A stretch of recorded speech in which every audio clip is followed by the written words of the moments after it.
चलिए बच्चों आगे चलते हैं। नेक्स्ट इज हम लास्ट क्लास में बड़ा स्पेसिफिक हीट कैपेसिटी देख रहे थे, उन्हीं बातों को हल्का सा और आगे बढ़ाते हैं। Next is specific heat. अच्छा बड़ा स्पेसिफिक हीट को देखिए,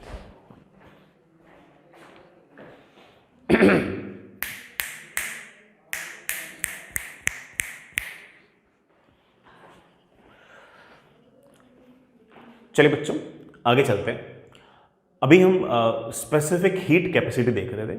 ऐसी एक टर्म और है, it is known as heat capacity. सिर्फ हीट कैपेसिटी इतना सा ही वर्ड है, लिखिएगा। So next is heat capacity.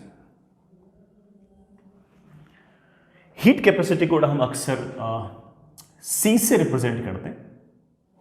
It is represented as C.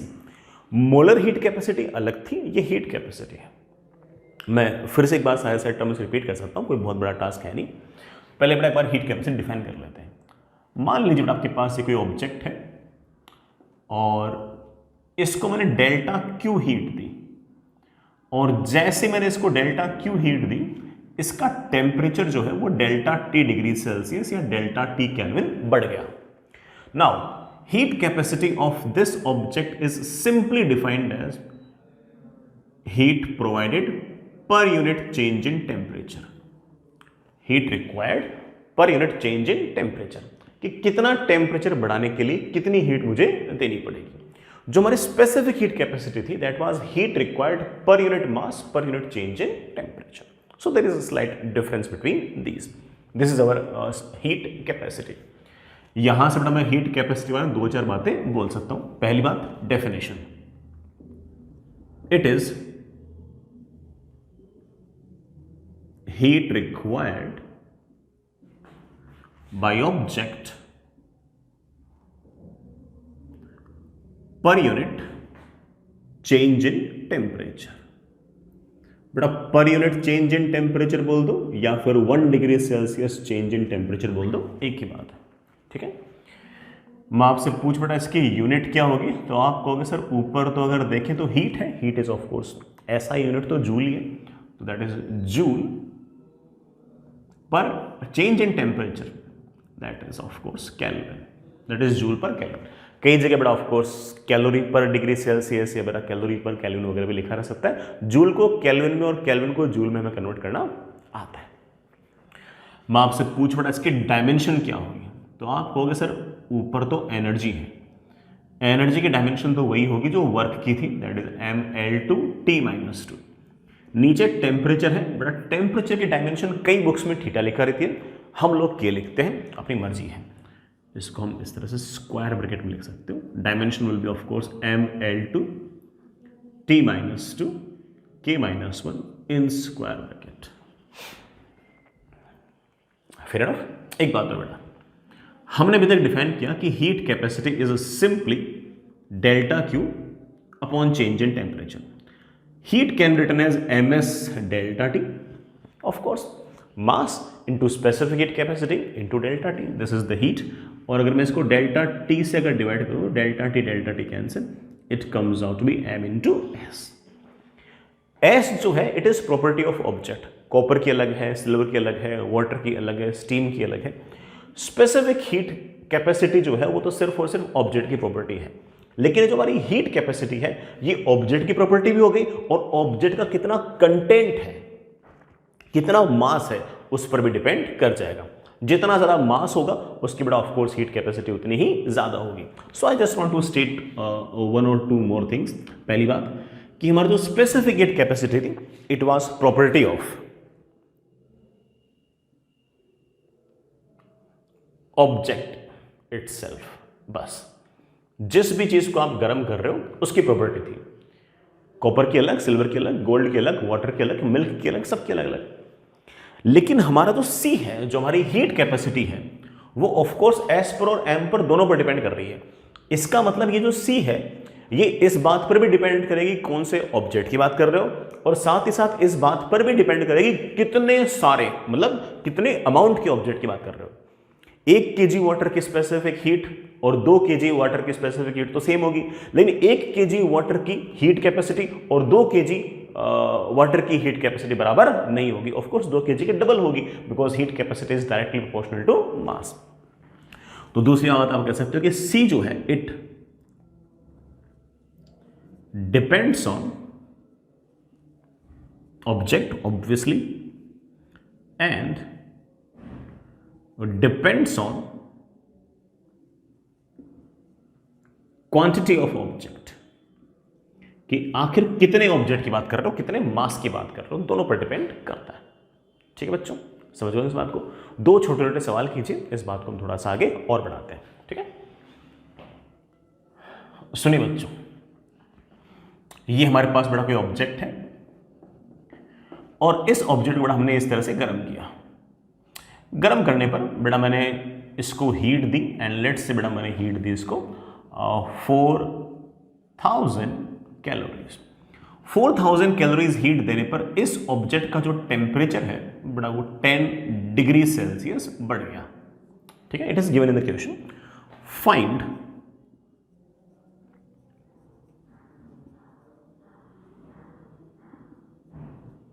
Heat capacity of this object.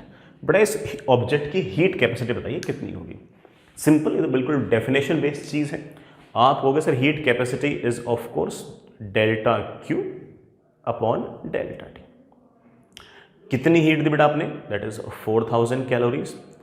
उस 4000 कैलोरीज हीट देने पर कितना टेम्परेचर बढ़ा, यू वुड से कि sir that is 10 degree Celsius. I think बेटा answer comes out to be 400 calories per degree Celsius. चाहो तो आप उसको जूल में भी कन्वर्ट कर सकते हो। You can write down that is 400 into 4.2 joules per degree Celsius. जैसे चाहो बड़ा आप आंसर को छोड़ ही सकते हो। ठीक है, एक सवाल और, फाइंड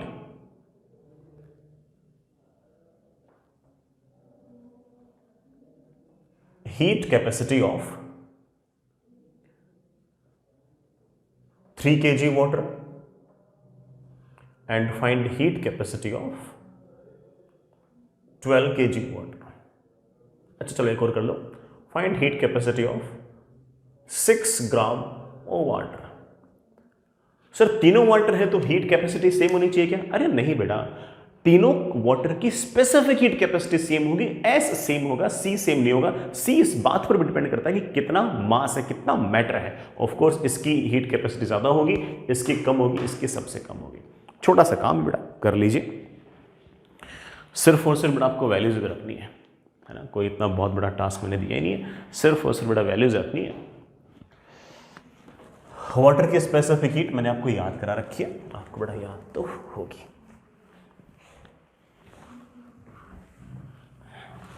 चलिए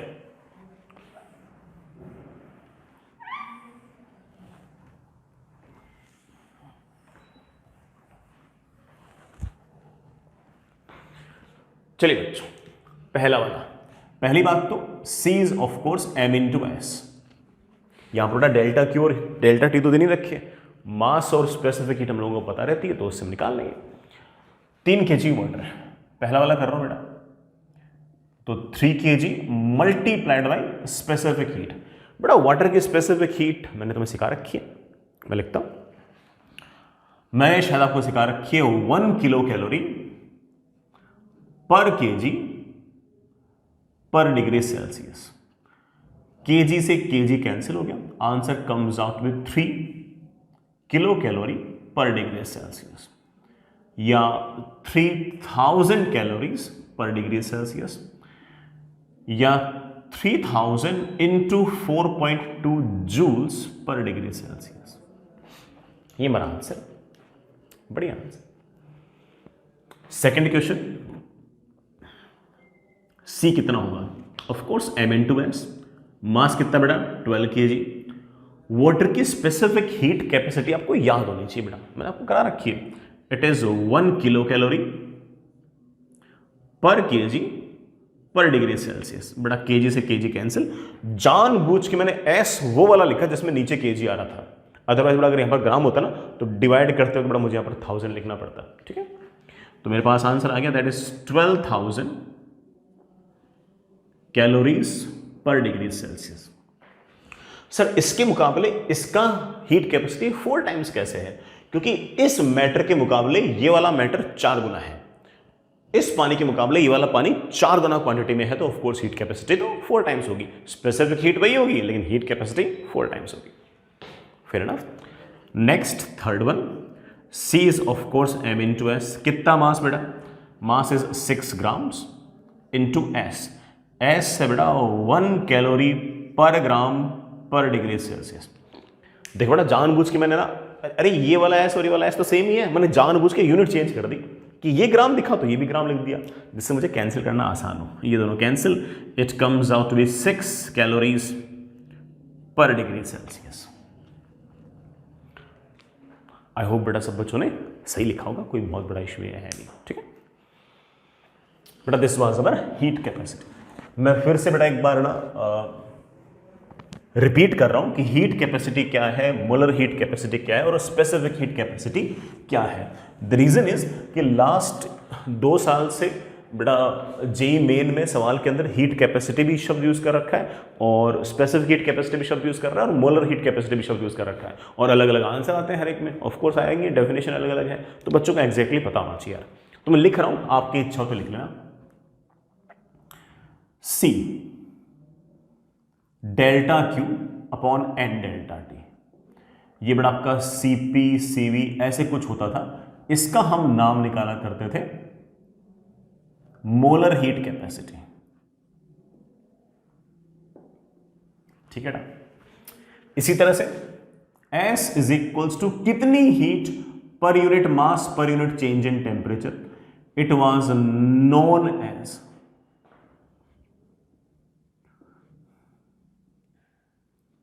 स्पेसिफिक हीट कैपेसिटी। और हमने जो हीट कैपेसिटी आज पढ़ी, it is simply delta Q upon delta T. This is our simple heat capacity. तो तीनों हमें बाय डेफिनेशन एग्जैक्टली पता होना चाहिए, तीनों के बीच डिफरेंस पता होना चाहिए। अगर डिफरेंस नहीं पता हुआ ना बेटा, फिर तो हमें सवाल आने के बावजूद है ना हमसे गलती हो ही जाएगी, ठीक है। बाकी चीज़ें हमसे सारी सही हो जाए और डेफिनेशन ढंग से बताना हो तो हमसे गलती हो सकती है। इस साल बच्चों से गलती हुई भी थी। मैं आगे चलता हूं।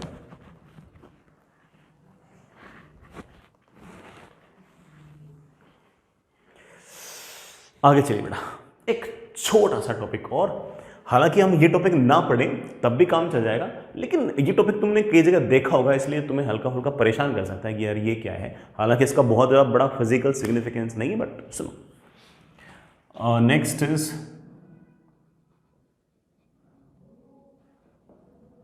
मैकेनिकल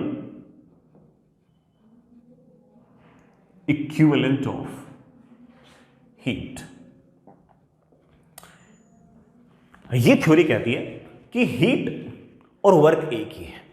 आपको सर ऑब्वियस बात है, हम भी जानते हैं वाली बात। तो बेटा पहले के लोग नहीं जानते थे, पहले के लोग अपने जितने स्मार्ट थोड़ी थे यार ना, तो वो सोचते थे कि हीट अलग है वर्क अलग है, हीट अलग है और एनर्जी अलग है। हमें पता है आज के दिन कि हीट और वर्क तो सेम है, हीट और एनर्जी तो सेम ही है। तो इन दोनों को रिलेट करने वाला जो इक्वेशन है, किस किस को, हीट को और वर्क को जो रिलेट करने वाला जो इक्वेशन है, बड़ा उसको हम एक तरह से मैकेनिकल इक्विवेलेंट ऑफ हीट से रिलेट कर पाएंगे। तो अर्लियर जो था वो हीट को और बड़ा वर्क को हम अलग अलग मानते थे। 1942 के अंदर बड़ा एक फिजिसिस्ट थे जे मेयर, उन्होंने कुछ सीरीज ऑफ एक्सपेरिमेंट्स किए बेटा, उन्होंने कुछ सीरीज ऑफ एक्सपेरिमेंट्स किए। उन सीरीज ऑफ एक्सपेरिमेंट्स से उन्होंने प्रूव किया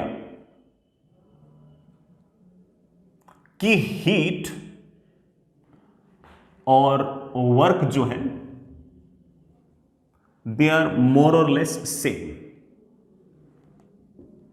दे are more or less same. बस हीट थोड़ा डिसऑर्डर्ड है, वर्क थोड़ा ऑर्डर्ड है। हीट जो है it is more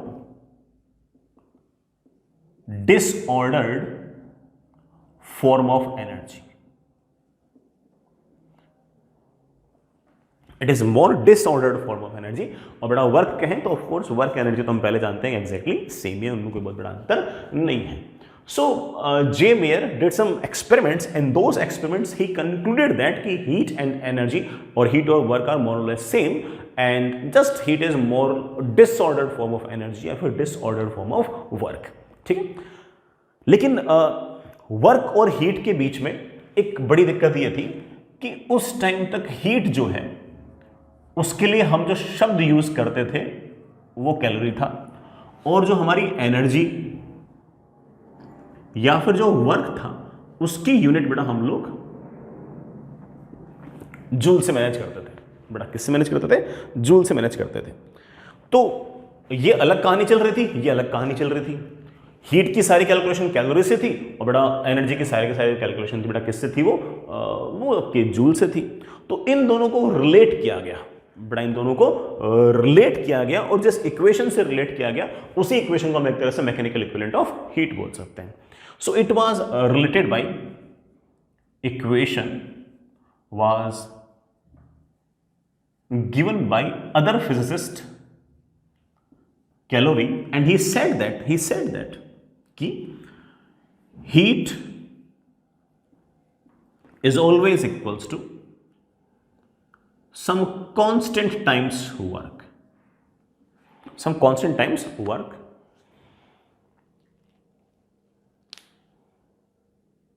some constant times work।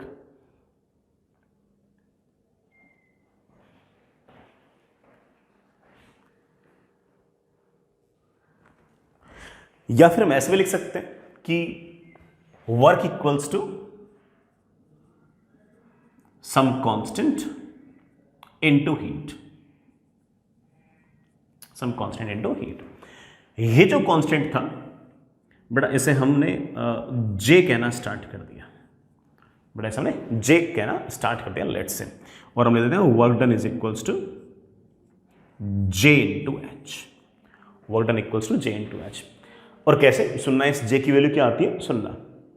हम जानते हैं कि 4.2 जूल्स वर्क डन, ये बेटा जूल है, ये जे नहीं, मैं इसको जूल लिख देता हूं जिस थोड़ा कंफ्यूजन कम रहेगा। 4.2 joules is equals to some constant into, बेटा ये 4.2 joules किसके बराबर होता है? 1 कैलोरी की हीट के बराबर होता है, that is of course 1 calorie. और यहां से इस J की बेटा मेरे पास वैल्यू आ गई, दैट इज 4.2 joules पर कैलोरी। इस कांस्टेंट को बेटा हम लोगों ने मैकेनिकल इक्विवेलेंट ऑफ हीट बोलना स्टार्ट कर दिया। This is known as mechanical equivalent of heat, but this is your mechanical equivalent of heat. तो ये जस्ट क्या है, ये सिर्फ और सिर्फ जूल और कैलोरी को रिलेट करने वाली इक्वेशन है, उससे ज़्यादा कुछ नहीं है। ठीक है, बट फिर भी बेटा ठीक है, ये ना बताता तब भी तुम्हें हल्का फुल्का इस बात का आइडिया था ही कि कैसे जूल और कैलोरीज आपस में एक दूसरे से रिलेटेड है, बट स्टिल कहीं ना कहीं हो सकता है कि लिखा हुआ है कि मैकेनिकल इक्विवेलेंट ऑफ हीट, तो यू मस्ट नो कि एग्जैक्टली ये चीज़ क्या है। ठीक है, आगे चलते हैं।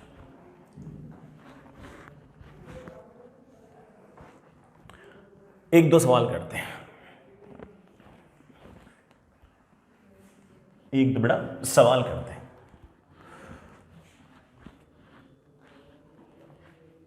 सुनिए बच्चों, जैसे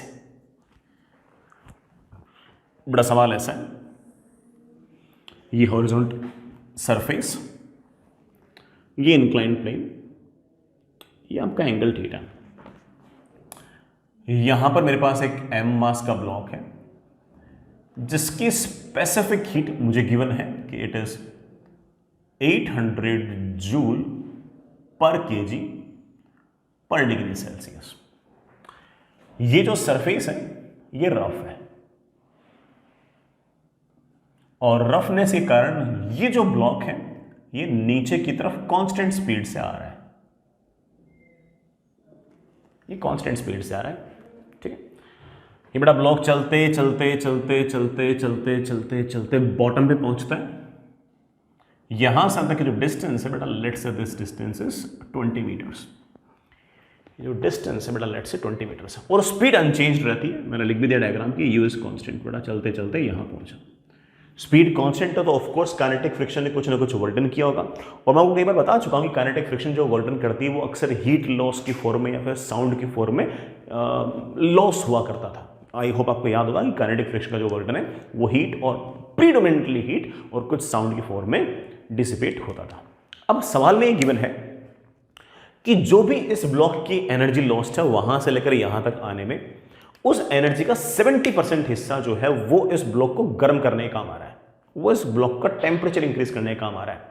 मतलब एक तरह से फ्रिक्शन ने जो नेगेटिव वर्डन किया है वो हीट में कन्वर्ट हो गया है। यही तो हमारा मैकेनिकल इक्विवेलेंट ऑफ हीट था कि work can be converted into heat and heat can be converted into work. जो काइनेटिक फ्रिक्शन इस पर वर्डन कर रहा है वो सारा वर्डन लगातार हीट में कन्वर्ट हो जा रहा है, और हो सकता है कि इस ब्लॉक का जो नीचे वाला हिस्सा थोड़ा सा गर्म हो जाए। कितना गर्म होगा वो निकाल सकते हैं। बड़ा सवाल लिखिए, assume that 70% of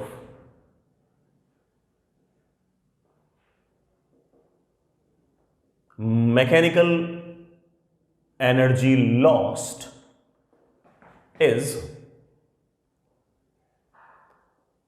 converted into heat। Sir बाकी 30% का क्या हुआ? बेटा बाकी 30% शायद साउंड वगैरह की फॉर्म में निकल गई होगी।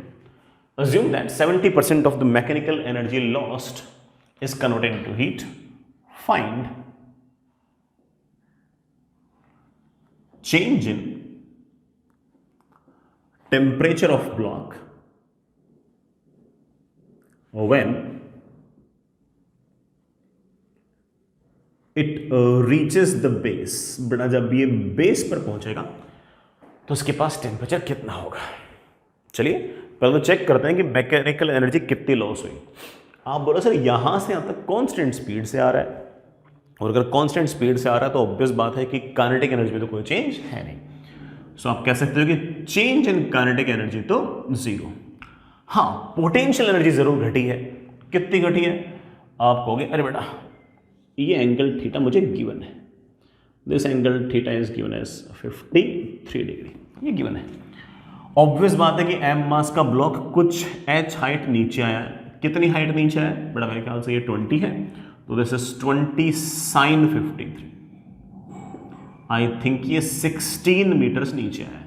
तो कितनी पोटेंशियल एनर्जी घटी है? तो आप बोलोगे सर पोटेंशियल एनर्जी का लॉस जो है that is loss in potential energy is simply M G H. Mass बेटा गिवन नहीं है, जी बेटा 10 ले लो और एच बेटा कितना है 16। This is the loss in potential energy and the loss in potential energy is of course the loss in mechanical energy, क्योंकि काइनेटिक एनर्जी तो कांस्टेंट है। ये आपका loss in potential energy.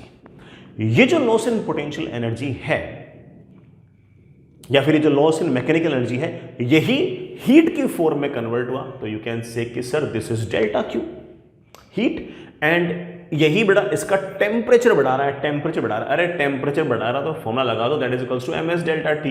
Heat दोगे तो टेम्परेचर बढ़ जाएगा, हीट निकालो तो टेम्परेचर घट जाएगा। एम से आपका एम कैंसिल और डेल्टा टी की बेटा वैल्यू मेरे पास बड़े आराम से आ गई 10 इंटू 16 अपॉन एस। बेटा एस, ओहो माई फोल्ट, मैंने यहां पर यह मान लिया, मेरे से गलती हो गई कि सारी की सारी जो हीट, सारी के सारी जो मैकेनिकल एनर्जी लॉस हुई है वो टेम्परेचर चेंज करने में। नहीं, सवाल में ये गिवन है कि जितनी आपकी मैकेनिकल एनर्जी का लॉस है उसका सिर्फ और सिर्फ 70% ही टेम्परेचर बढ़ा रहा है। अरे भाई इसका 70% कितना होगा? 70 अपॉन 100 इंटू एम इंटू जी इंटू एच। बाकी 30% किसी और फॉर्म में गायब हो गया होगा, मुझे उससे क्या लेना। इस ये जो हीट लॉस है, हीट लॉस का जो ये हिस्सा है, सॉरी टोटल मैकेनिकल एनर्जी का ये जो 70% है सिर्फ यही टेम्परेचर बढ़ाएगा, and that must be equal to M S delta T. Sir ये 70% वाली बात सवाल में ना लिखी हो तो, अरे यार 70% वाली बात अगर सवाल में नहीं लिखी हुई तो ऑब्वियस बात है कि सारे के सारी जो एनर्जी लॉस्ट है उसको हम कह देंगे कि ये हीट में कन्वर्ट हो गई है और इसने टेम्परेचर चेंज कर दिया है। अब इसने दे रखा तो 70% यूज कर लिया अपन ने, और हमारे पास डेल्टा टी की वैल्यू बड़े आराम से आ गई है 7 इंटू 10 इंटू 16 अपॉन 10। बड़ा कितना है? ये 800। सब चीज़ें एस आई यूनिट में थी, इसलिए मुझे कोई खास दिक्कत नहीं आई। अदरवाइज बेटा मुझे एस को थोड़ा चेक करना चाहिए था, बट ठीक है कोई बात नहीं। बेटा जो टेम्परेचर चेंज हुआ है दैट इज 7/50,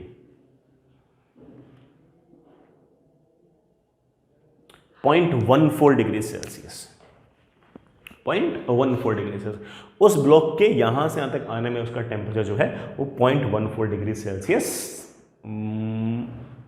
बढ़ेगा, ऑफ कोर्स बढ़ेगा।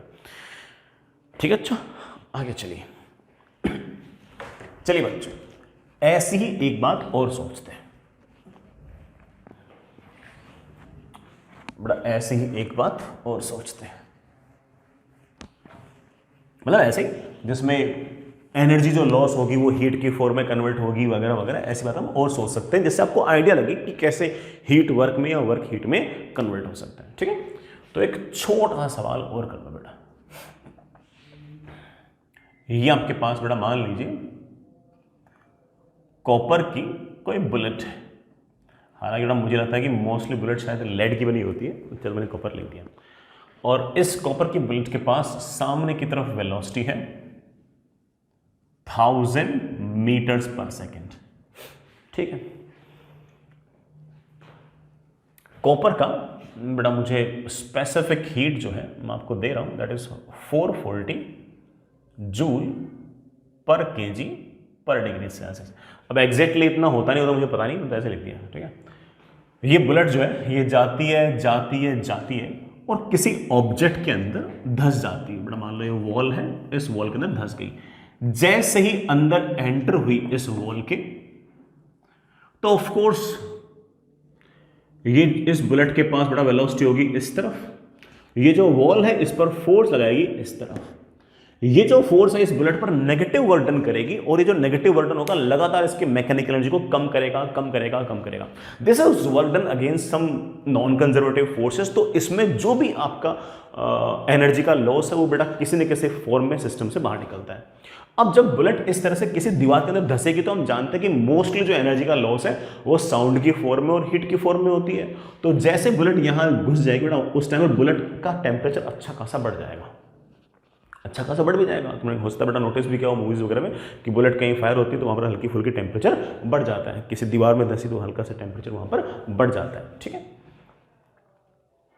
अगेन सवाल में बता रहा हूं कि ओनली, अच्छा फिर ये बुलेट जाती है जाती है जाती है और इस दो दीवार के अंदर धंस जाती है। धंसने का मतलब गेट एम्बेडेड, ऐसा वर्ड लिखा आता है क्या, गेट एम्बेडेड, और वहां जाकर वो रुक जाती है, स्टॉप्स। तो ऑफ कोर्स इसकी काइनेटिक एनर्जी का लॉस तो हुआ है, वही मैकेनिकल एनर्जी का लॉस है। उस मैकेनिकल एनर्जी का सारा हिस्सा भी हीट में कन्वर्ट हो सकता है, उसका एक फ्रैक्शन भी हीट में कन्वर्ट हो सकता है। वो सवाल में गिवन होगा, अगर नहीं गिवन होगा तो हम मान के चलेंगे कि जितनी काइनेटिक एनर्जी घटी है वो सारी की सारी हीट की फॉर्म में डिसिपेट हुई है। मैं सवाल में कह रहा हूं कि 60% of loss in total mechanical energy is converted into heat। अच्छी बात बेटा, find increase in temperature of copper bullet। बेटा इस कॉपर की बुलेट का कितना टेम्परेचर इंक्रीज हुआ है बताओ। बिल्कुल बताएंगे। इसकी जो एनर्जी लॉस्ट है बेटा, हाइट में तो कुछ लग नहीं रहा कि डिफरेंस वगैरह है, जो एनर्जी लॉस्ट है वो तो सिर्फ 12mv² है। ये मैं v मान लूँ भाई, शुरुआत में 100 मीटर पर सेकेंड है, सॉरी 1000 है, बड़ा बाद में 0 है, तो ये काइनेटिक एनर्जी लॉस है। जो काइनेटिक एनर्जी लॉस है वही टोटल मैकेनिकल एनर्जी लॉस है, और इसका 60% जो है वो आपका हीट में कन्वर्ट हो गया है, और जो हीट में कन्वर्ट हुआ है वो टेम्परेचर बढ़ा रहा है। अरे टेम्परेचर बढ़ाने के लिए जो इक्वेशन हम जानते हैं सॉलिड्स और लिक्विड्स के लिए, that is simply ms delta T. बड़ा मास की तो जरूरत ही नहीं है, कैंसिल हो गया, और बड़े आराम से मैं डेल्टा टी को लिख सकता हूं बड़ा क्या, v²। बड़ा v² तो हो गया 10⁶ इंटू 6/10 नीचे 2, s कितना है बड़ा 440।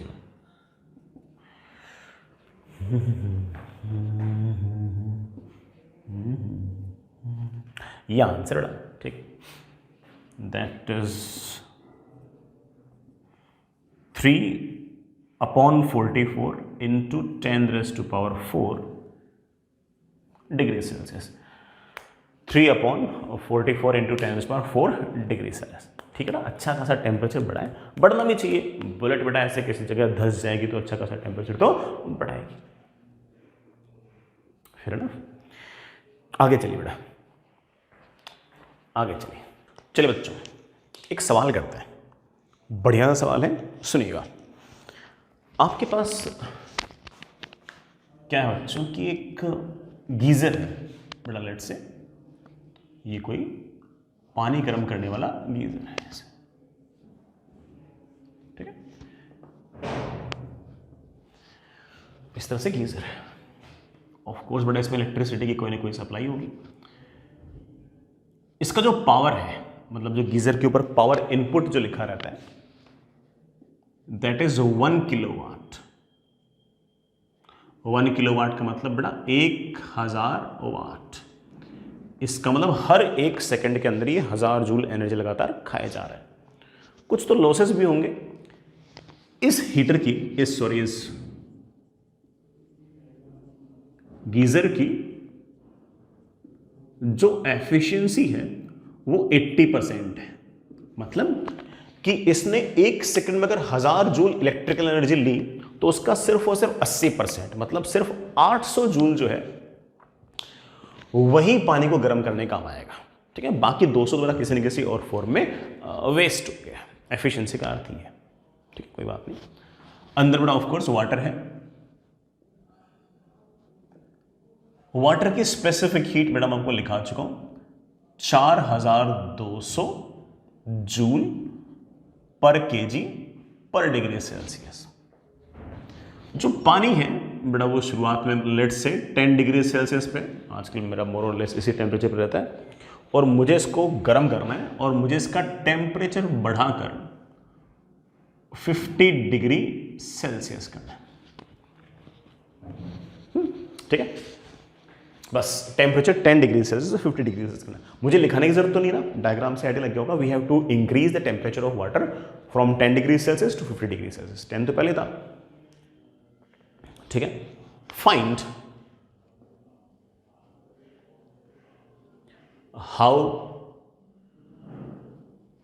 Many kgs of water can be heated in 1 hour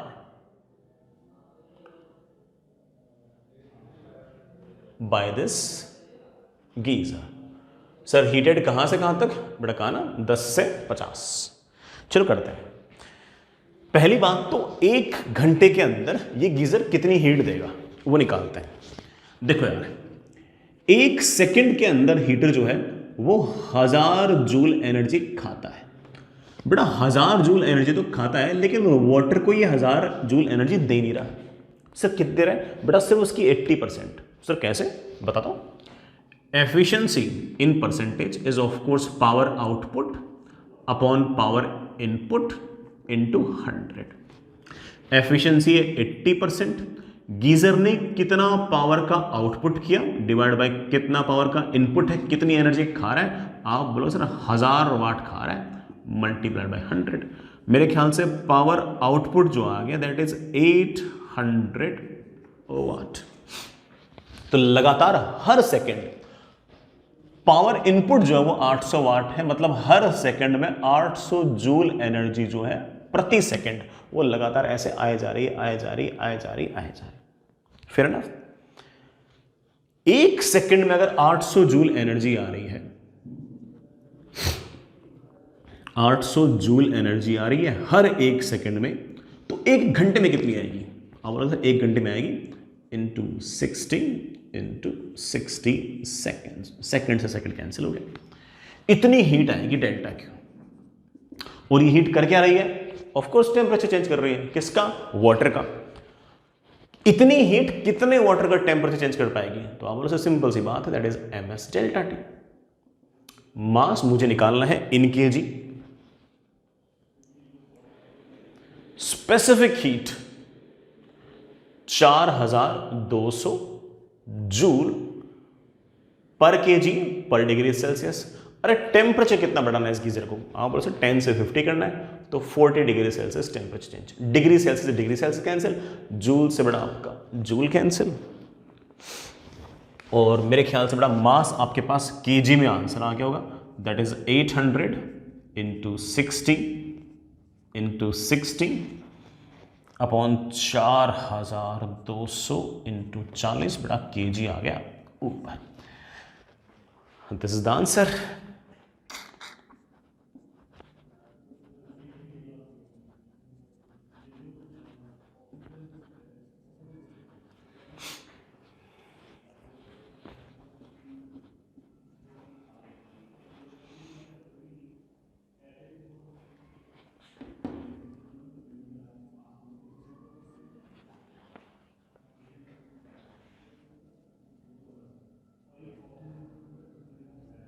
one 120 upon 7 kg, बड़ा 120/7 kg। इतने केजी बेटा वाटर को बड़े आराम से 1 घंटे के अंदर गर्म कर सकती है। ठीक है, कोई पूछ रहे पूरे दिन में कितना कर सकती है, ठीक है, निकाला ना बेटा, इंटू 24 सब हो जाएगा, क्यों नहीं जाएगा। ठीक, आई hope you get the point बेटा, कैसे इस तरह के सवाल को निपटाते हैं। एफिशिएंसी का खास तौर से क्या अर्थ है ये बेटा समझना थोड़ा सा ज़्यादा ज़रूरी था, बाकी चीज़ तो ठीक है ऑब्वियसली। आगे चलते हैं बच्चों।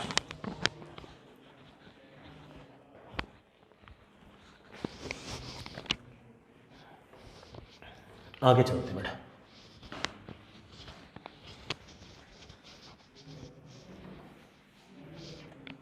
नेक्स्ट इज बहुत ही इंपॉर्टेंट सा law, that is law of calorimetry. Heading लिखिए बेटा। नेक्स्ट इज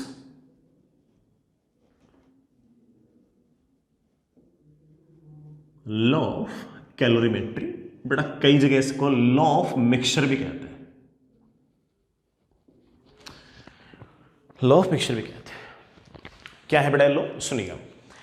मान लीजिए कि किसी 2 या 3 लिक्विड्स को मिक्स करते हैं, जैसे मान लो जो 2 लिक्विड मैंने मिक्स किए, ठीक है, एक का टेम्परेचर 10 डिग्री सेल्सियस, एक का टेम्परेचर 30 डिग्री सेल्सियस। दोनों लिक्विड को मैंने एक ऐसे कंटेनर में मिक्स किए जो कंटेनर पहले से एडियाबैटिक है। लेट्स से ये बड़ा आपके पास कोई कंटेनर है, इसकी सारी दीवारें बड़ा सब की सब एडियाबैटिक हैं। एडियाबैटिक है इसका मतलब बाहर से अंदर और अंदर से बाहर कोई हीट का आदान प्रदान नहीं हो सकता। मैंने इसमें एक लिक्विड मिक्स किया, let's say this is liquid 1 जिसका टेम्परेचर है 10 डिग्री सेल्सियस। मैंने दूसरा लिक्विड मिक्स किया और लेट्स से बेटा उसका टेम्परेचर है 50 डिग्री सेल्सियस। ठीक है, दोनों लिक्विड मैंने जैसे मिक्स कर दिए तो मैं इतना जानता हूं कि इन दोनों लिक्विड ने आपस में एक दूसरे को हीट दी होगी, और मोर स्पेसिफिकली लिक्विड 2 ने लिक्विड 1 को हीट दी होगी। ठीक है, क्योंकि इसका टेम्परेचर ज़्यादा है तो ये हीट देगा इसको, इसका टेम्परेचर बढ़ेगा, इसका टेम्परेचर घटेगा। कब तक? जब तक पूरे के पूरे मिक्सचर का टेम्परेचर बराबर ना हो जाए। Heat lost by this should be equal to heat gained by this, because बाहर से अंदर और अंदर से बाहर जाने का तो हीट का कोई रास्ता ही आपने छोड़ा नहीं, आपने सारे जो दीवारें हो तो एडियाबैटिक रखी। तो अगर आप 2 चीजें मिक्स कर रहे हो तो पक्की बात है अगर दोनों का टेम्परेचर सेम नहीं है तो एक जना हीट लॉस करेगा, एक जना हीट गेन करेगा। और कब तक चलता रहेगा? जब तक दोनों का टेम्परेचर फाइनली सेम ना हो जाए, फाइनली कोई ना कोई इक्विलिब्रियम ना आ जाए। तो ऐसे केस में बड़े आराम से कह सकता हूं कि heat lost by liquid 2 should be equal to heat gained by liquid 1। ठीक है, अब जरा देखो, इसका टेम्परेचर पहले 50 था, अब 1 हो गया। ठीक है, तो आप बड़े आराम से कह सकते हो mass of 2 specific heat of 2। कितना टेम्परेचर घटा है इसका? आप बोलो सर इसका टेम्परेचर घटा है ऑफ कोर्स 50 - T। तो इतनी इसने हीट लॉस की है। ठीक है ना, इतनी हीट इसने लॉस की है। जितनी इसने हीट लॉस की उतनी इसने हीट गेन की है। इसने कितनी हीट गेन की है? इसने हीट गेन की है इसका मास, इसकी स्पेसिफिक हीट। इसका कितना टेम्परेचर बढ़ा है? इसका टेम्परेचर बढ़ा है T-10। भी जो फाइनल टेम्परेचर होगा पक्की बात है 10 से तो बड़ा होगा और 50 से छोटा होगा। तो हम बड़े आराम से कह सकते हो M1 S1 कितना टेम्परेचर बढ़ा है? बड़ा बढ़ा वाला टेम्परेचर ऑफ कोर्स है T-10। हीट लॉस्ट लिख रहे हो तो बड़ा of course initial minus final, heat gained लिख रहे हो तो फाइनल माइनस इनिशियल। ठीक है, वो तुम लॉजिक से सोच लिया करो, कोई बहुत बड़ा इतना काम है नहीं इसमें। And this is known as law of mixture. If we are mixing two or more objects, then we can say that कि heat lost by few will be equal to heat gained by other few. मान लो हमने दो चीजें mix की तो एक ने जितनी हीट लॉस की होगी दूसरे ने उतनी हीट गेन की होगी। अगर हमने तीन चीजें अगर मिक्स की है तो हो सकता है कि दो जनों ने हीट लॉस की हो और एक जन ने हीट गेन की हो, तो आप कहोगे heat lost by these two will be equal to heat gain by this one, है कि नहीं? मान लो अपना चार चीजें मिक्स की हो तो बहुत सारे परम्यूटेशन कॉम्बिनेशन आ जाएंगे, लेकिन इतना तय है कि जिन लोगों ने हीट लॉस की है उन सब का जो सम होगा और जिन लोगों ने हीट गेन की है उन सब का जो सम होगा, दोनों का सम एग्जैक्टली सेम होगा। This is known as law of mixture. So law of mixture या फिर law of calorimetry just states that कि किसी एडियाबेटिक सिस्टम के अंदर अगर आप दो या दो से ज्यादा चीजें मिक्स करते हो तो heat lost by few is equals to heat gained by other few. I hope you get the point. बहुत ही ट्रिवियल सी, आसान सी, सिंपल सी बात थी, लेकिन हम इसको थोड़ा सा और कॉम्प्लिकेट करने की कोशिश तो करेंगे धीरे धीरे। मैं जैसे एक छोटी सी कैलकुलेशन करता हूं,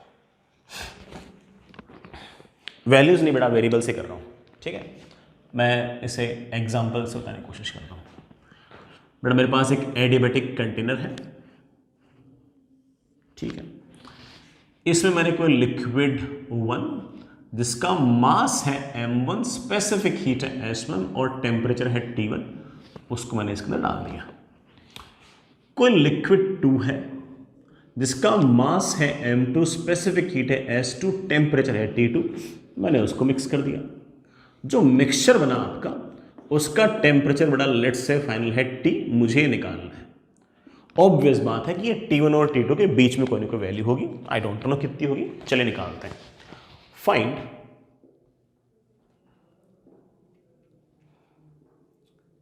final temperature of mixture. Mixture का फाइनल टेम्परेचर क्या है अभी निकालते हैं। सर इसमें से किसने हीट गेन की, किसने हीट लॉस की? ये तो वेरिएबल्स में है, मुझे तो सर पता ही नहीं T1 बड़ा है T2 बड़ा है, किसी को बड़ा मान लो यार। चलो एक काम करते हैं, मान लेते हैं कि T1 जो है वो T2 से बड़ा है, तो ऑफ कोर्स मिक्स करोगे तो फाइनल टेम्परेचर जो होगा वो T1 से तो छोटा आएगा, T2 से बड़ा आएगा, तो इसका टेम्परेचर तो घटेगा, इसका टेम्परेचर बढ़ेगा। इसने हीट लॉस की होगी, इसने हीट गेन की होगी, तो लिख लो heat lost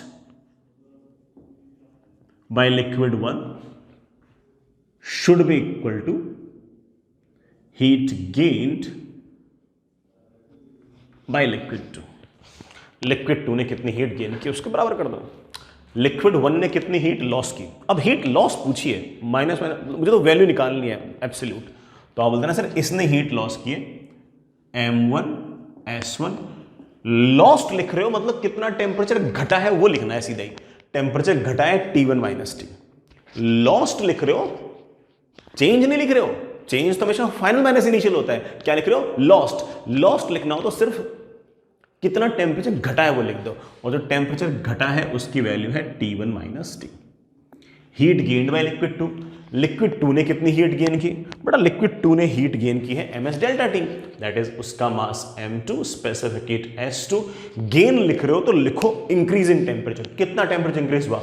T minus T1, पहले temperature sorry T minus T2, तो लिख देना T minus T2।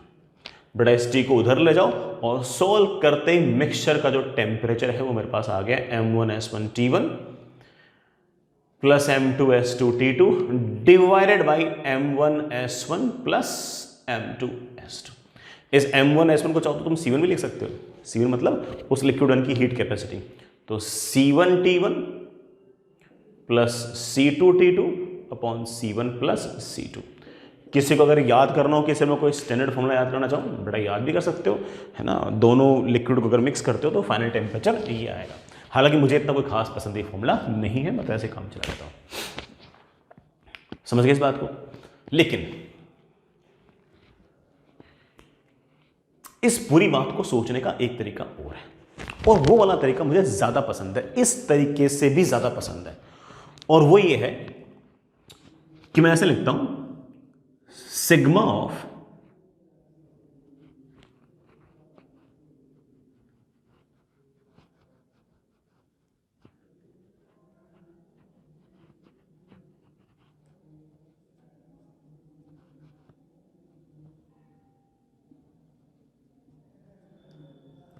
Delta Q gain equals to 0।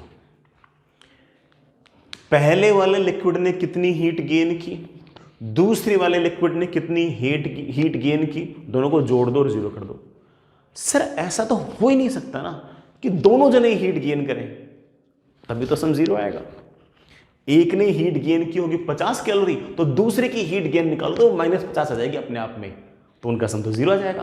क्योंकि हम जानते हैं कि पूरे सिस्टम ने कहीं से भी हीट गेन, भाई इन दोनों को अगर मैं सिस्टम मानूं तो बाहर से तो हीट आ ही नहीं सकती, तो summation of heat gain will be always equals to 0। Simple काम बन जाएगा। देखना, मैं ऐसा मान लूंगा कि इस लिक्विड का टेम्परेचर भी बढ़ा है, तो इसने कितनी हीट गेन की, तो इसने हीट गेन की है m1s1, कितनी heat gain, this minus this, सीधा फाइनल माइनस इनिशियल लिख दिया दोनों, प्लस इसने कितनी हीट गेन की है m2s2, सीधा फाइनल माइनस इनिशियल लिख दो, t माइनस t2, और सबका summation should be equals to 0। Answer, वही आंसर सही माना। समझ रहे इस बात को कि एक ने हीट लॉस की इज इक्वल्स टू दूसरे ने हीट गेन की, इसकी बजाय ये मान लो कि सबने हीट गेन की है, कोई प्लस आएंगे कोई माइनस जाएंगे, सबको जोड़ दो और 0 कर दो, and it would be easier. इसमें आपको ये चिंता करने की जरूरत तो बिल्कुल ही नहीं है कि यार इसका टेम्परेचर बड़ा मानूं इसका छोटा मानूं, क्या करूं क्या ना करूं, चिल रहो, आ जाएगा अपना आंसर, क्यों नहीं आएगा। जैसे मैं एक सवाल के थ्रू इस बात को समझाता हूं।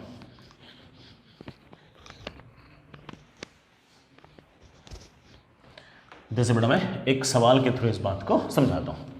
अगेन बेटा वेरिएबल्स में पूछ रहा हूं, न्यूमेरिकल्स में मैं आपसे पूछ लूंगा, मैं तो एक बार वेरिएबल्स के अंदर बात को समझा रहा हूं। वेरिएबल्स में कई बार फॉर्मूले बन जाते हैं, कई बच्चों को फॉर्मूले ज़्यादा पसंद होते हैं, ठीक।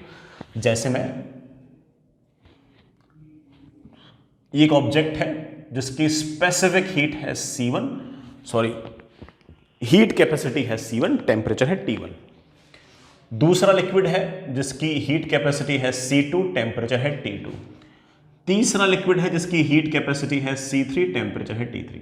बेटा हीट कैपेसिटी नहीं दे रखी होगी तो मास इनटू स्पेसिफिक हीट ऐसे दे रखा होगा, वो एक ही बात है बेटा।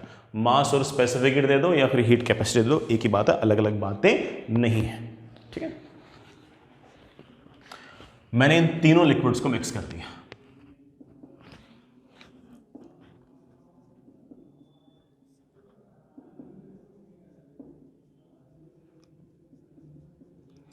तो बताओ कि फाइनल टेम्परेचर क्या होगा। मैंने तीनों को मिक्स कर दिया, बताओ फाइनल टेम्परेचर क्या होगा। अब यार चलो T1 को सबसे बड़ा मान लेते हैं, T3 को सबसे छोटा मान लेते हैं, ठीक है। तो ये पता लग गया कि इसका टेम्परेचर तो घटेगा तो ये हीट लॉस करेगा, इसका टेम्परेचर बढ़ेगा तो ये हीट गेन करेगा, लेकिन जो फाइनल टेम्परेचर है वो T2 से बड़ा, भाई T2 बीच का हो गया, उससे बड़ा आएगा या छोटा आएगा ये पता ही नहीं है, तो इसका तो पता ही नहीं है हमें कि ये हीट गेन कर रहा है लॉस कर रहा है। जबरदस्ती केसेस बनाएंगे और फंस जाएंगे। तुम केसेस वेसेस बनाओ मत, तुम तो ये कहो कि फाइनल टेम्परेचर जो है मान लो वो T1 से बड़ा है, T2 से बड़ा है, T3 से बड़ा है, और इसने भी हीट गेन की है, इसने भी हीट गेन की है और इसने भी हीट गेन किया, तीनों लिक्विड ने हीट गेन किया, और सबके अलजेब्रिक सम को 0 कर दो, अपने आप आंसर आ जाएगा। सर तीनों हीट गेन कर ही नहीं सकते, अरे भाई उस बात का ध्यान तो मैथमेटिक्स रख लेगी ना, मैथमेटिक्स अपने आप उस वैल्यू को प्लस माइनस करके मैनेज कर देगी, तुम क्यों चिंता कर रहे हो। तुम तो लिख दो, तुम तो ये लिखो कि sigma of delta Q equals to 0, इसका डेल्टा Q1, इसका डेल्टा Q2 और इसका delta Q3, it should B 0। तुम क्यों लोड ले रहे हो, तुम सीधा सीधा 0 लिख दो।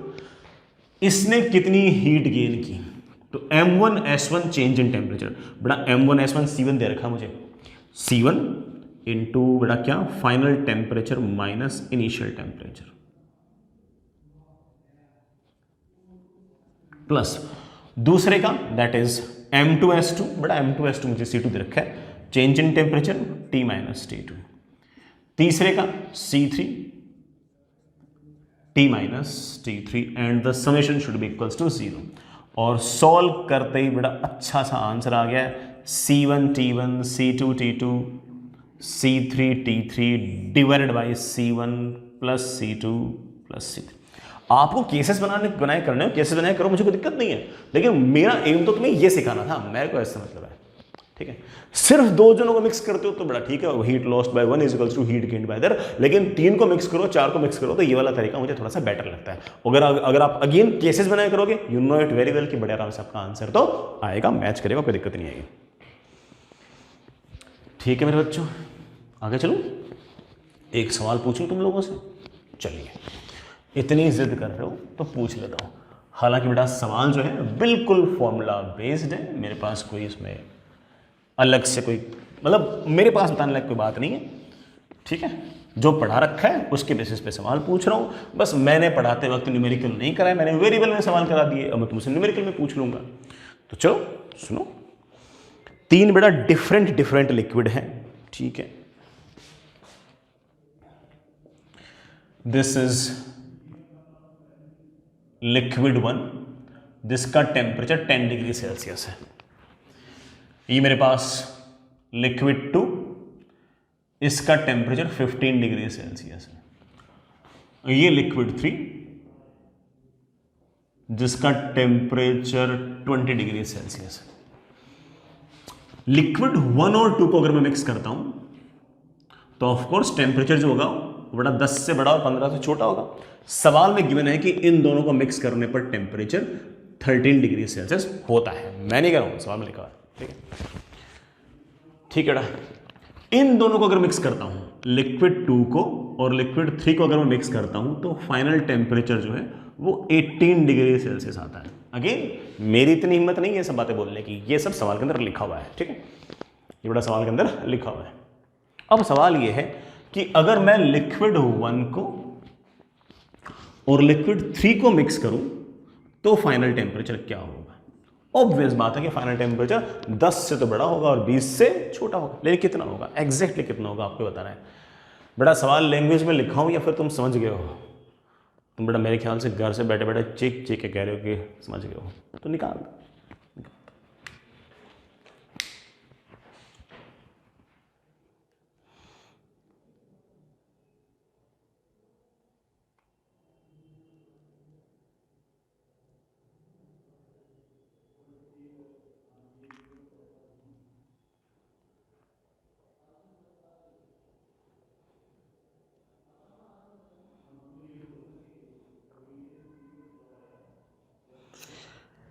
सोच लिया बेटा?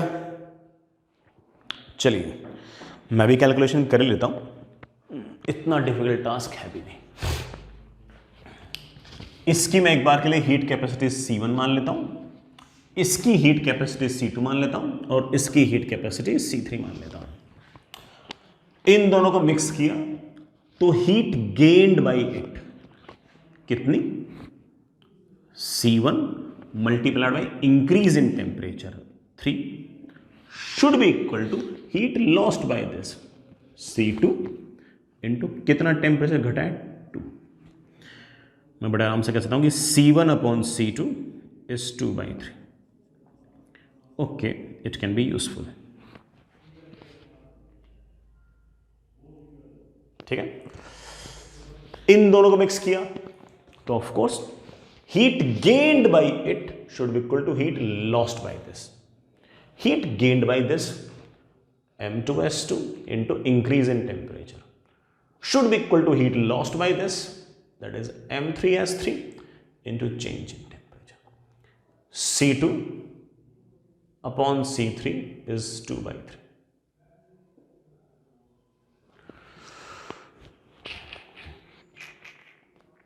ठीक है बच्चों, फॉर्मूले से भी कर सकते थे कि T is equals to C1 T1 plus C2 T2 upon C1 plus C2, उससे भी लिख सकते थे, कोई दिक्कत नहीं। अब इन दोनों को मिक्स किया, ऑफ कोर्स इसका टेम्परेचर बढ़ेगा, इसका टेम्परेचर घटेगा। Heat gained by this M1S1 कितना टेम्परेचर बढ़ा, T-10। इसने कितनी हीट लॉस की है, C3 क्या बढ़ा, कितना टेम्परेचर घटा है, 20-T। जैसे इच्छा बड़ा वैसे मेरे पास आ गया C1 upon C3 is 20-T upon T-10। Sir ये C1 अपॉन C3 कैसे लेके आऊं? मेरे ख्याल से पहली इक्वेशन को और दूसरी इक्वेशन को मल्टीप्लाई करोगे तो C1 अपॉन C3 आ जाएगा यार। इक्वेशन 1 को जैसे मैंने इक्वेशन 2 से मल्टीप्लाई किया C2 तो गायब, और मेरे पास बड़े आराम से आ गया कि C1/C3 is 2/3 into 2/3, that is of course 4/9, that is 4/9। कर लो बड़ा सॉल्व, है ना, कितना आ गया 180 माइनस 90 इज 40 माइनस 40, ये इधर गया बड़ा 140 इज इक्वल्स टू 13t, सही तो लिखा है। हाँ, t की वैल्यू आ गई 140/13 डिग्री सेल्सियस, ये बड़ा आपका फाइनल टेम्परेचर। ठीक है, this is simple law of mixture, इसमें कोई बहुत ऐसे हाई फाई बात बड़ा थी नहीं, सिंपल सी बातें थी, सिंपल सी सिचुएशन थी। This is your law of mixture. चलिए बच्चों,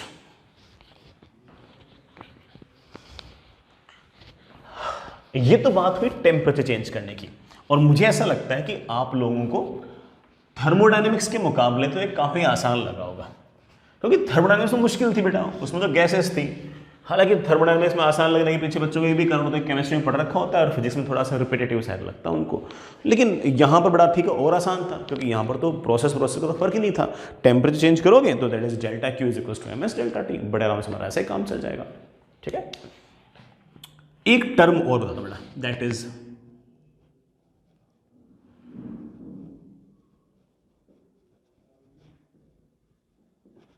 वाटर इक्विवेलेंट। अच्छी सी डेफिनेशन है, सुंदर सी डेफिनेशन है, सुनिएगा। कैलोरीमेट्री के बहुत सारे सवालों के अंदर वाटर इक्विवेलेंट शब्द जो है वो काम आएगा आपके। बड़ा मान लीजिए कि मेरे पास ये कोई m मास की ऑब्जेक्ट है जिसका स्पेसिफिक हीट है S। ये बड़ा कोई ऑब्जेक्ट है, ठीक है, ठीक है।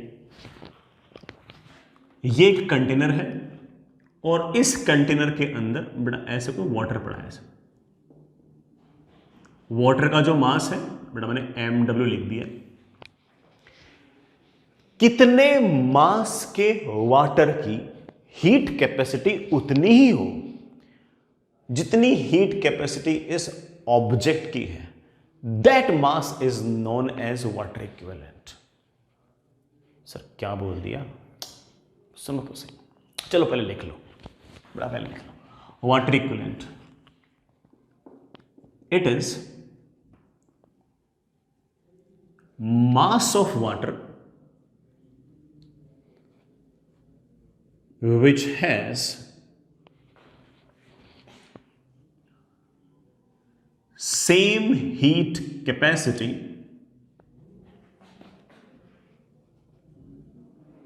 as that of the object। जिस भी ऑब्जेक्ट का आप वाटर इक्विवेलेंट निकाल रहे हो, उस ऑब्जेक्ट की हीट कैपेसिटी के बराबर हीट कैपेसिटी रखने वाला जो वाटर है उसका कितना मास होगा, that mass is known as your water equivalent. मैं आपसे पूछूं कि वाटर इक्विवेलेंट की यूनिट क्या होगी, तो आप कहोगे सर ये तो मास ही एक तरह से, तो of course it will be in K G. बेटा what will be the dimension, of course ये तो मास है तो dimension will be capital M।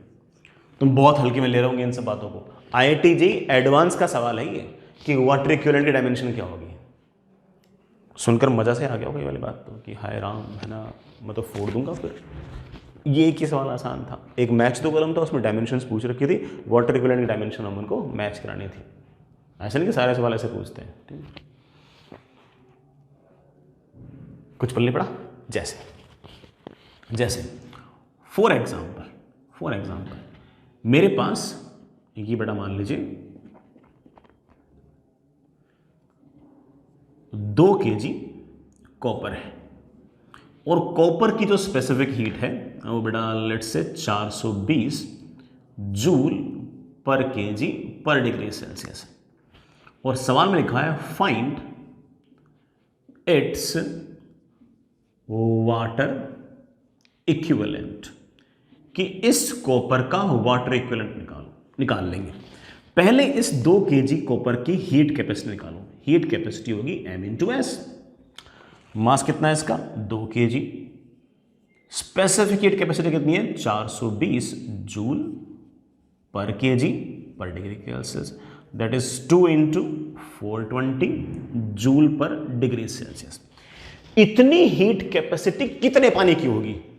तो आपने कहा सर मैंने इतना सा पानी ले लिया, लेट से उस पानी का मास है mw, इसकी भी उतनी कैपेसिटी होनी चाहिए। तो आप बोलो सर इसका मास तो मैंने लिख लिया mw, w मतलब बड़ा वाटर, और वाटर के स्पेसिफिक हीट, बड़ा वाटर के स्पेसिफिक हीट तो 1 कैलोरी पर ग्राम पर डिग्री सेल्सियस, अरे 1 kilo calorie per KG per degree Celsius, अरे क्या बोलते थे बड़ा उसको, 4200 joule per KG per degree Celsius. सही लिखा मैंने? जूल से जूल कैंसिल हो गया, डिग्री सेल्सियस से डिग्री सेल्सियस कैंसिल हो गया, और मास ऑफ वाटर मेरे पास आ गया है बेटा कितना, बेटा 420 से 420 कैंसिल, नंबर 10 बच गया, 2/10 बेटा 0.2 kg आ गया होगा। इसका मतलब ये 200 ग्राम जो पानी है, इस 200 ग्राम पानी की हीट कैपेसिटी उतनी होगी जितनी हीट कैपेसिटी आपके कॉपर की होगी, और ये जो 0.2 kg है, ये 0.2 kg आपके इस कॉपर का वाटर इक्विवेलेंट आ गया है। क्या आ गया है? कॉपर का वाटर इक्विवेलेंट आ गया है। I am really hoping you get the point. इस वाटर का बेटा कॉपर का वाटर इक्विवेलेंट आ गया 0.2 kg इस कॉपर का। इसका मास ज्यादा होगा तो बेटा वो भी ऑफ कोर्स ज्यादा मास ऑफ वाटर होगा। उसकी यूनिट क्या है? केजी। डायमेंशन क्या होगी? M. I am seriously thinking, बेटा तुम बात को समझ के होंगे।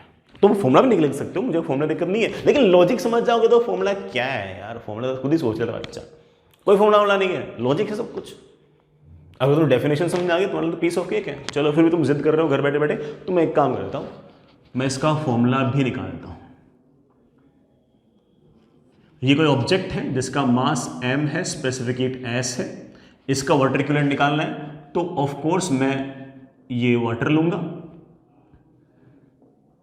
वाटर का मास मेरे पास है mw, उसकी स्पेसिफिक हीट में ले देता हूं sw। हालांकि मुझे sw पता है कितनी होती है, मैंने लिख दी। दोनों की हीट कैपेसिटी बराबर होनी चाहिए। इसकी होगी of course m into S, इसकी होगी मास of water, specific heat of water. Mass of water मेरे पास आ गया, मास ऑफ ऑब्जेक्ट उसकी specific heat divide by specific heat of water, और ये है हमारा वाटर इक्विवेलेंट।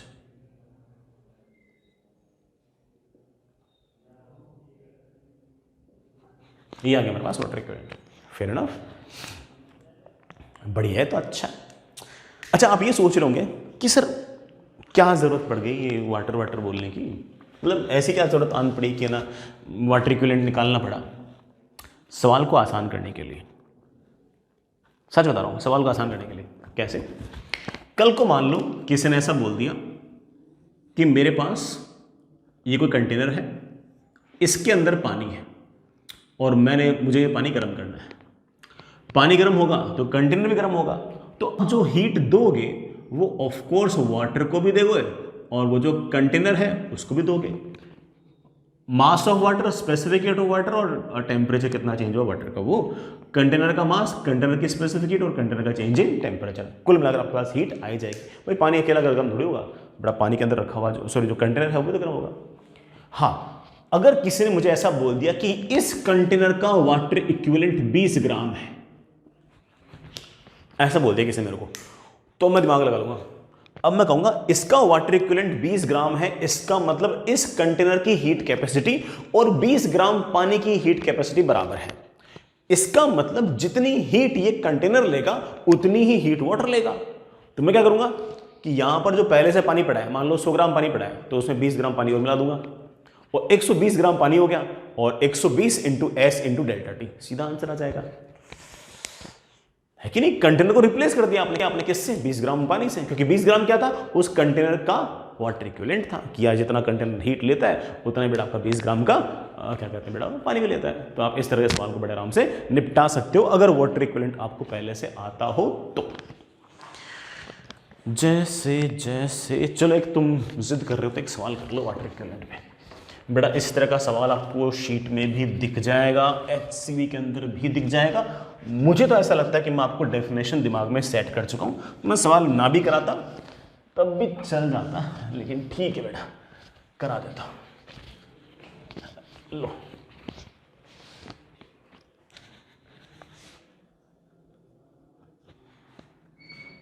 ये बड़ा एक कंटेनर, इस कंटेनर के अंदर बड़ा वाटर है, जो पानी है बड़ा वो 250 ग्राम है। ये जो कंटेनर है इसका वाटर इक्विवेलेंट जो है वो 50 ग्राम है। कंटेनर का और पानी का पूरे अरेंजमेंट का पहले टेम्परेचर बड़ा 10 डिग्री सेल्सियस था और मुझे ये टेम्परेचर पूरे सिस्टम का 10 से बढ़ाकर 50 करना है। तो ऐसे थोड़ी हो जाएगा बातों से, हीट देनी पड़ेगी इसको, बड़ा हीट देनी पड़ेगी। कितनी हीट देनी पड़ेगी निकालो भाई, निकालो। सवाल लिखाने की जरूरत तो नहीं बेटा, ठीक है, ऐसे करता हूं। चलिए मैं करता हूं। इन जनरल मुझे सवाल ऐसे करना चाहिए था, delta Q is equals to कितनी हीट आपने वाटर को दी और कितनी हीट आपने कंटेनर को दी। वाटर का मास, वाटर की स्पेसिफिक हीट, वाटर का चेंज इन टेम्परेचर। कंटेनर का मास, कंटेनर का स्पेसिफिक हीट और कंटेनर का चेंज इन टेम्परेचर। बड़े आराम से मेरा आंसर आया था, कोई दिक्कत थोड़ी थी तुमको। लेकिन कंटेनर का मास और कंटेनर की स्पेसिफिक हीट तो दी नहीं हमें, बल्कि कंटेनर का वाटर इक्विवेलेंट दे दिया कि मतलब 50 ग्राम पानी को हीट करो और इस कंटेनर को हीट करो, बराबर बात है। अच्छा ऐसा है, तो मैं अब सीधा का सीधा फॉर्मूला लगा दूंगा ms डेल्टा टी। ये जो मास है इसमें वाटर का मास भी आएगा जो पहले से पड़ा है, प्लस जो वाटर इक्विवेलेंट है वो भी, और मैं बड़े आराम से कहूंगा कि 300 ग्राम। सर 300 क्यों, बड़ा 50 ये 250 ये एस। बड़ा वाटर की स्पेसिफिक हीट कितनी होती है, बड़ा वाटर की स्पेसिफिक हीट होती है 1 कैलोरी पर ग्राम पर डिग्री सेल्सियस। सर आप अपनी मर्जी से कुछ भी लिख लेते हो, कई बार 1 कैलोरी लिखते हो, कई बार आप ऊपर 1 किलो कैलोरी लिखते हो। अरे यार मैंने तो जानबूझ के ग्राम से ग्राम कैंसिल है इसलिए ये वाला यूज किया है। आपको भी प्रैक्टिस हो जाएगी, प्रैक्टिस करो सही। Multiply with change in temperature, change in temperature is 40 degree Celsius, degree Celsius degree Celsius cancel, बड़ा मेरे ख्याल से 1200 कैलोरीज आ गया, 1200 कैलोरीज आंसर आ गया। जूल में निकालना हो तो 4.2 से मल्टीप्लाई कर दो, दिस इज अवर आंसर। ठीक है बच्चों, दिस इज अवर आंसर। चलिए बच्चों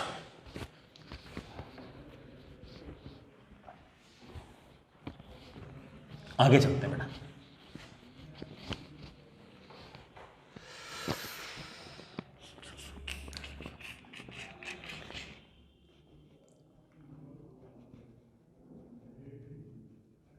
बेटा next is face change. Face change मतलब बेटा सॉलिड से लिक्विड होना, लिक्विड से सॉलिड होना, लिक्विड से वेपर होना, वेपर से लिक्विड होना, इसको मिलकर से डिस्कस करते हैं। हालांकि इस पर पूरा का पूरा केमिस्ट्री के अंदर बड़ा चैप्टर है, आप लोग बड़ा हो सकता है उसको पढ़ा भी हो, ठीक है, बढ़िया से। मैं उतनी डिटेल में नहीं जाऊंगा, फिजिक्स में इसकी जरूरत ही नहीं है। फिजिक्स में तो हमें बिल्कुल सिंपल आना चाहिए, उससे हमारा बड़े आराम से काम बन जाता है। तो कैलोरीमीटर के सवाल बन जाए उसके लिए हमें फेस चेंज का रिसर्च नहीं करनी बेटा, ठीक है। हमें तो सिर्फ और सिर्फ अपने फिजिक्स के हिसाब से चीज़ें देखनी है। केमिस्ट्री में ऑफकोर्स बेटा इसके बहुत सारे और भी है ना तरह तरह के सवाल बनते हैं यार। फेस चेंज जो है तुम बड़ा जानते हो, सॉलिड से लिक्विड, सॉलिड से बड़ा लिक्विड को तुम शायद मेल्टिंग कहते होंगे, और लिक्विड से सॉलिड को बड़ा तुम फ्रीजिंग कहते होंगे। जिस टेम्परेचर पर ऐसा होता है but that is known as melting point या फिर फ्रीजिंग पॉइंट।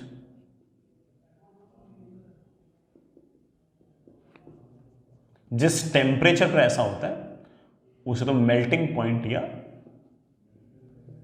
Freezing point. बेटा मान लो कि T डिग्री सेल्सियस पे ऐसा हो रहा है, that is our melting point और फ्रीजिंग पॉइंट। इसी तरह से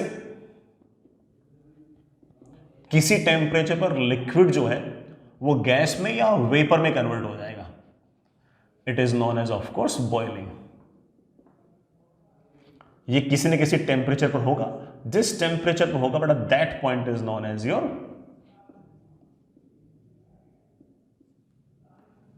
बॉइलिंग पॉइंट। ठीक है बच्चों, अब जरा देखते हैं बेटा एक बार अपन एक बार मेल्टिंग देख लेते हैं कि मेल्टिंग कैसे हो रहा है।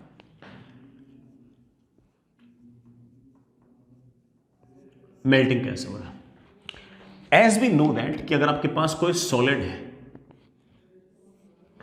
अगर बेटा आपके पास कोई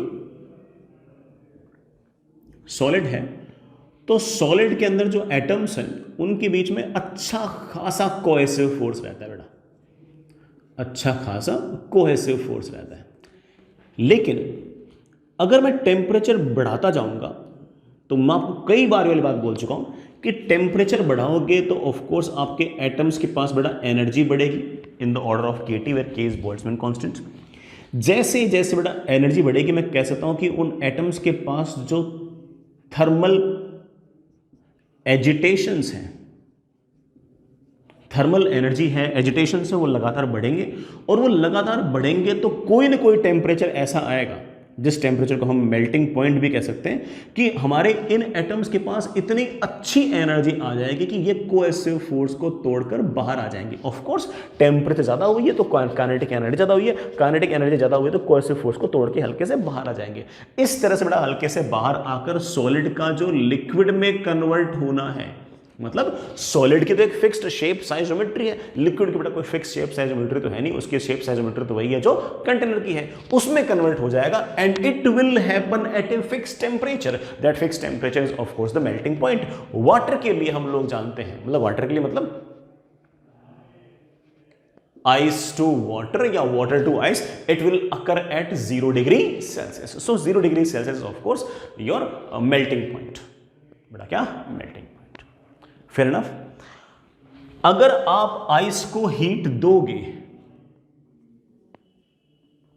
0 डिग्री सेल्सियस पे तो ये वाटर में कन्वर्ट होगी, क्योंकि आइस को हीट दोगे तभी तो उसके कोएसिव फोर्सेस को तोड़ पाओगे, क्योंकि हीट दोगे तभी तो बड़ा वाइब्रेशंस बढ़ेंगी, वाइब्रेशंस बढ़ेंगे तभी तो कोएसिव फोर्स को तोड़ कर मॉलिक्यूल्स दूर जा पाएंगे और सॉलिड से लिक्विड में कन्वर्ट हो पाएंगे। उतनी ही हीट अगर 0 डिग्री सेल्सियस के वाटर में से अगर निकाल लोगे तो बड़ा of course the water can convert into ice. Ice can convert into water if we are giving heat. Water can convert into ice if it takes out the heat at 0 degree Celsius. 0 degree Celsius पर हम ऐसा बड़े आराम से कर सकते हैं। ठीक है, अब एक बात और सुनना, यहां पर एक छोटी सी टर्म है जो हमारे बहुत काम आएगी, that is latent heat of fusion, जिसे हम LF से रिप्रेजेंट करते हैं। इट इज m मास की आइस को 0 डिग्री सेल्सियस पर कितनी हीट दूं, that heat divide by mass is known as latent heat of fusion. Let me repeat my statement once again. It is amount of heat given to solid per unit mass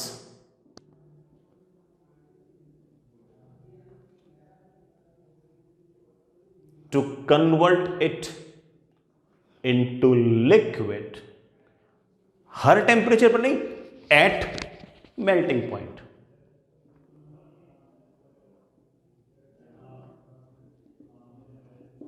is defined as latent heat of fusion. Solid को melting point पर कितनी heat दूं, m मास के solid को melting point पर कितनी heat दूं, ये जो आप हीट दे रहे हो ये टेम्परेचर चेंज नहीं कर रही है, ये क्या कर रही है, फेस चेंज। ये बड़ा फेस चेंज कर रही है। m मास के सॉलिड को मेल्टिंग पॉइंट पर कितनी हीट दूं कि ये m मास का लिक्विड बन जाए। Now latent heat of fusion is simply defined as delta Q upon m, delta Q upon m। या फिर अगर आपको हीट निकालनी हो तो आप बड़े आराम से कह सकते हो कि delta Q is equals to m into f। So simple.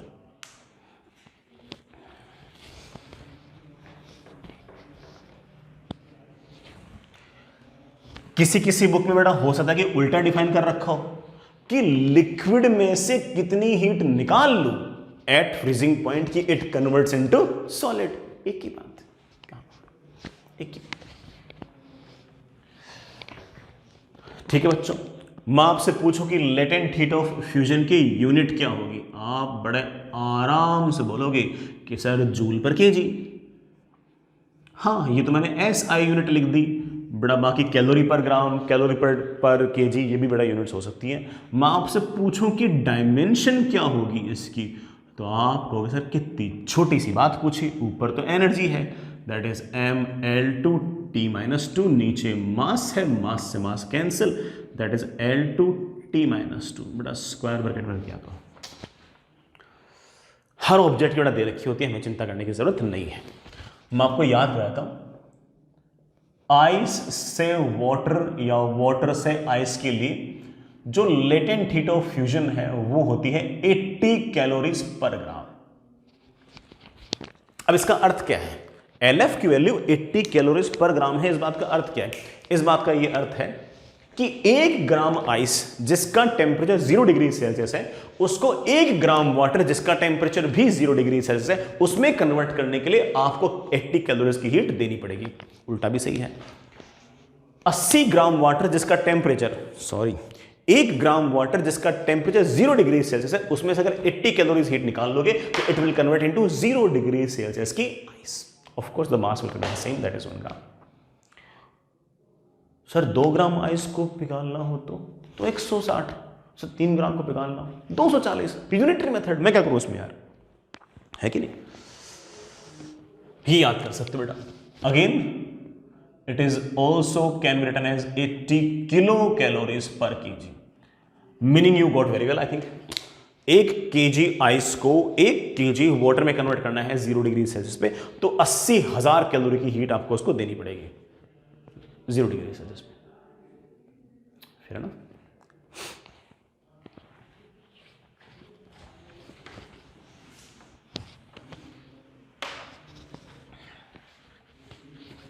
आगे चलिए बेटा,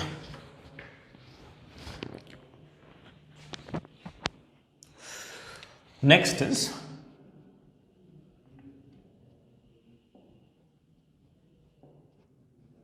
वेपराइजेशन। बड़ा नेक्स्ट इज वेपराइजेशन। सुनिए बेटा, वेपराइजेशन का फंडा भी सुनिएगा, अच्छा सा फंडा है। अगेन बेटा वेपराइजेशन पे केमिस्ट्री में तुम बहुत सारी बातें सुनोगे, वेपर प्रेशर्स क्या होते हैं, वेपर प्रेशर के क्या फंडे होते हैं, वगैरह वगैरह, बहुत सारी चीज़ें देखोगे। हालांकि अपनी HCV के अंदर भी दे रखा है, लेकिन आपको पढ़ना नहीं है।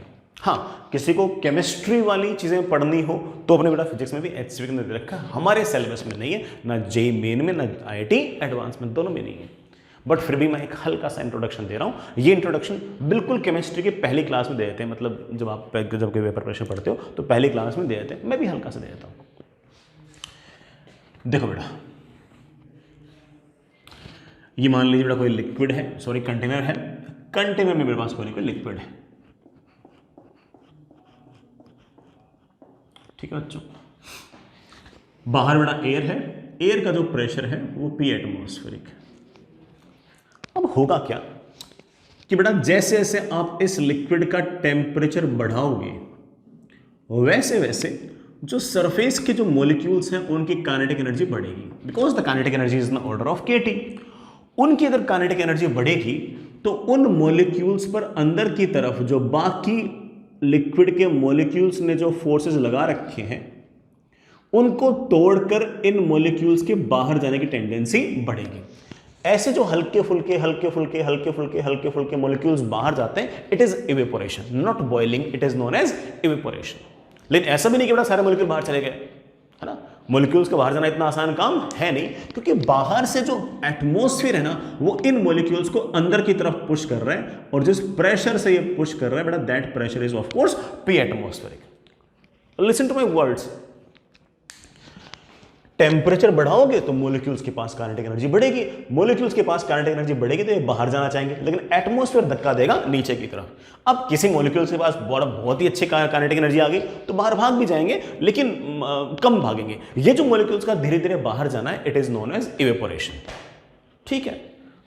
पानी को बड़ा ऑफ कोर्स अपन बाहर रख देंगे तो वो धीरे धीरे धीरे धीरे इवेपोरेट होता ही है। लेकिन इसका मतलब ये भी नहीं कि 1 घंटे में सारा पानी गायब हो गया, ये भी नहीं है। तो धीरे धीरे मॉलिक्यूल्स लगातार बाहर जाते रहते हैं और यही हमारा इवेपोरेशन है। ऐसा भी होगा कि इस लिक्विड की सरफेस के ऊपर एक छोटा सा ऐसा रीजन बन जाएगा जहां पर लिक्विड के वेपर्स की ठीक ठाक संख्या होगी। ये बाहर इसलिए नहीं जा पा रहे क्योंकि बेटा बाहर से तो एटमॉस्फेयर ने कोई ना कोई प्रेशर लगा रखा है, पी एटमॉस्फेयर, और ये पी एटमॉस्फेयर अच्छा खासा बड़ा है।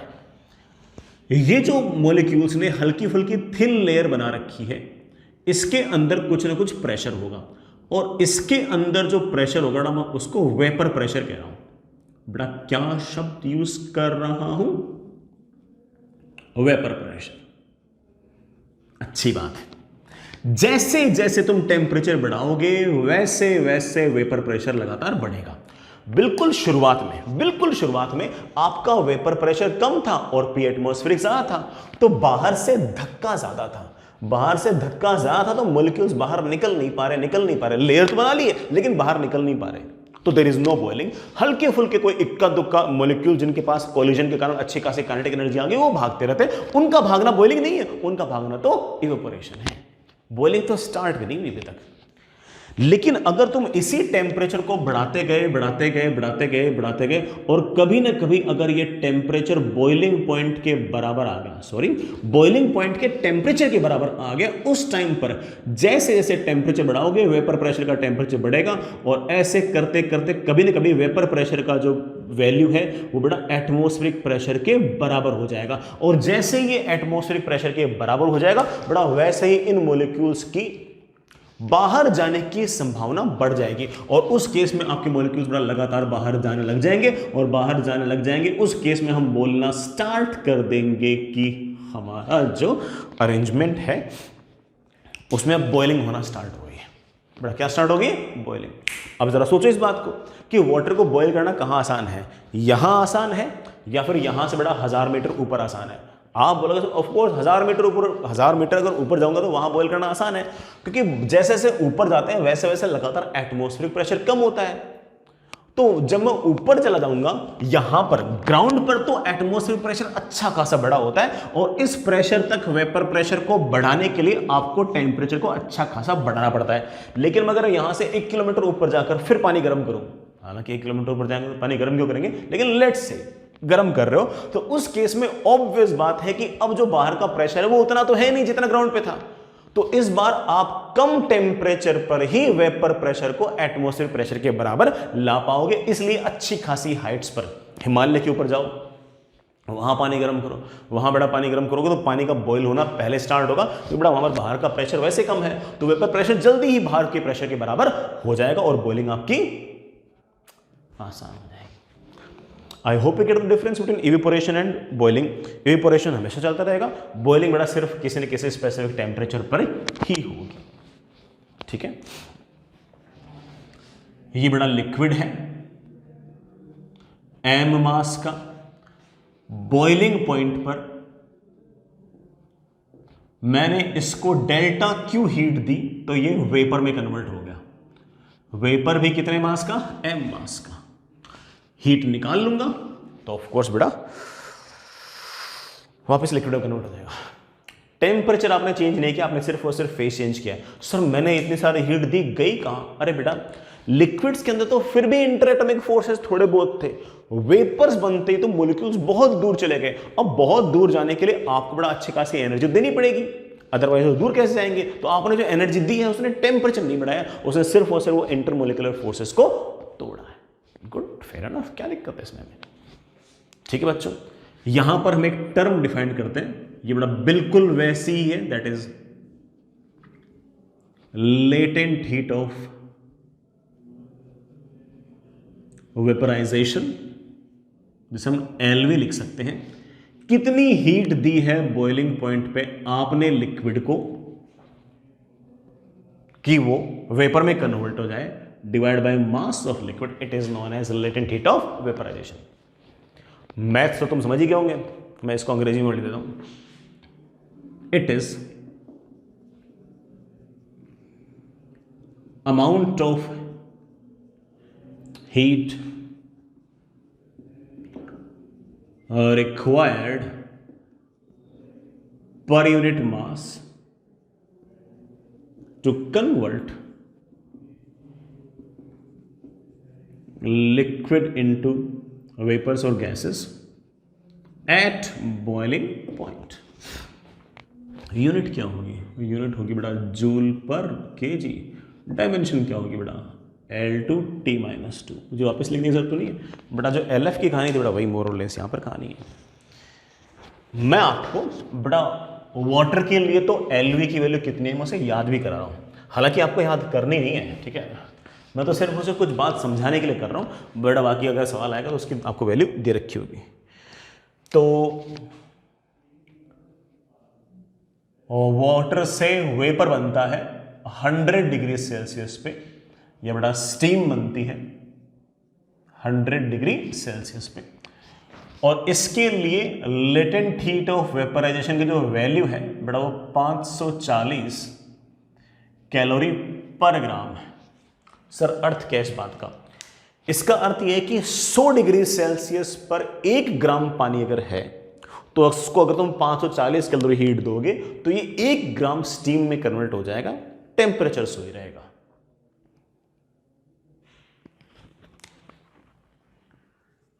$540 किलो कैलोरी पर केजी। इसका क्या अर्थ है?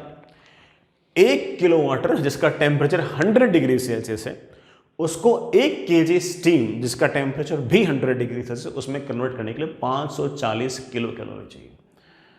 तो सर 2 किलो को हीट करने के लिए कितने चाहिए? 540 × 2, 3 को 540 × 3। आप बड़े आराम से कह सकते हो कि उस केस में delta Q = M × L। Simple, ठीक है बच्चों, समझ गए इस बात को? हम इस पर सवाल भी कर लेंगे, कोई बहुत बड़ा टास्क तो है नहीं। अगर हमें बातें समझ में आ गई तो सवाल थोड़ा हमारे लिए बहुत ही ट्रिवियल है, कोई दिक्कत नहीं आएगी। आगे चलते